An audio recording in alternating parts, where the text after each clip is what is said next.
So, hi, my name is Kyle Martin Sili Malima from EEE11, and I'm here to present to you about the electricity. So first, what is electricity?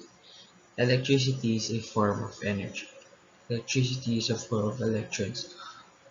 All matter is made up of atoms, and the atom has a center called nucleus. The nucleus contains positive charged particles called protons and uncharged particles called neutrons. So in science, electricity is a property of matter that results from the presence or movement of electric charge.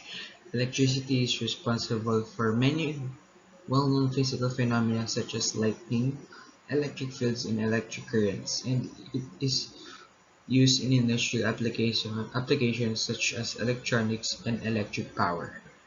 So, in simple term, electricity is the presence and the flow of electricity charge. Using electricity, we can transfer energy in ways that allow us to do simple chores. Its best known form is the flow of electrons through conductors such as copper wires. The word electricity is sometimes used to mean electrical energy. So let's take a look about history of electricity. So Benjamin Franklin had one of the greatest scientific minds of his time. Most of the people give credits to Benjamin Franklin for discovering electricity. In 1752, Franklin conducted his famous kite experiment. In order to show that lightning was electricity, he flew a kite during a thunderstorm. He tied a metal key to the kite's string to conduct the electricity. So, just as he thought, electricity from the storm clouds transferred to the kite, and electricity flowed down to the string and gave him a shock. He's lucky that he didn't get hurt, but he didn't mind the shock since it proved his idea. English scientist William Gilbert, Sir Thomas Browne, credited with being the first scientist to use the term electricity. So there are two types of electricity. First is static.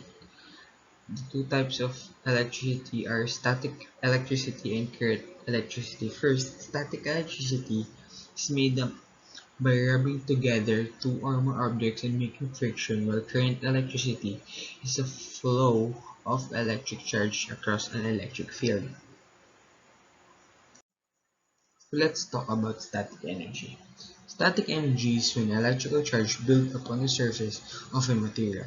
It is usually caused by rubbing materials together. The result of buildup of static energy is that objects may be attracted to each other or may even cause a spark to jump from one another.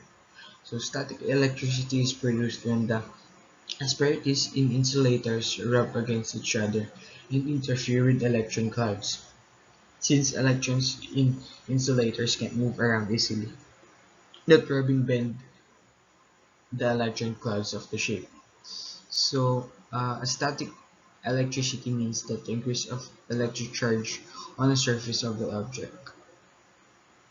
So, one of the best examples is um, receiving shock after shuffling across a carpet, taking clothes that cling to each other and out of the dryer, combing their hair in the winter time. So there are some examples of static energy. So next is the current electricity. Electric current is the flow of electrons through a complete circuit of conductors. It is used to power everything from our lights to our trains. Electric current in simple terms are electrons in motion along with the path regardless of the number of electrons flowing. Current is the rate at which an electric charge flows in a conductor. It is the number of electrons passing given point in a second. So current electricity is also known called normal electricity. Is what is used on a daily basis to run machine and electronics. It is characterized by low voltage and high current. So current electricity is like the main power of our house. So it is used on the daily basis. So current electricity is more effective than static energy. So over the past few years, engineers and scientists discover other way to create electricity. Those are the non-renewable resources and renewable resources. So for the non-renewable resources is fossil fuels, and the renewable resources, mainly hydroelectric, is 90%, which is wind, geothermal, solar. Next, the nuclear power is also part of the renewable energy, and other sources such as biofuel, biomass, and unidentified data. So these are my references. So I hope you learned about electricity. So once again, I'm Kyle Martin Silima Lima from EEP 11, and thank you.